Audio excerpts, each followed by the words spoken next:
Solid siya kasi kapag humihigop ako ng sabaw, yung mga onions, sumasama. Parang may ulam ka na din.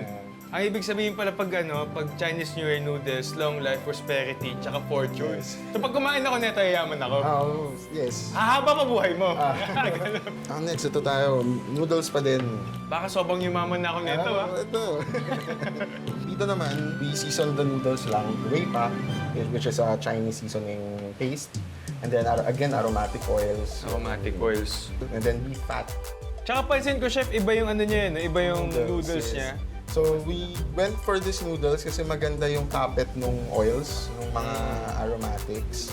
I would also suggest, kunyari ganyan siya, naging sticky, to pour a bit of soup to loosen the noodles.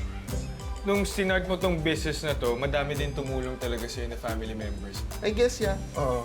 Pansin ko din kasi kada dish na pinapatikim mo sa akin, parang nakatikim na ako ng ganon. Pero may kakaibang twist dun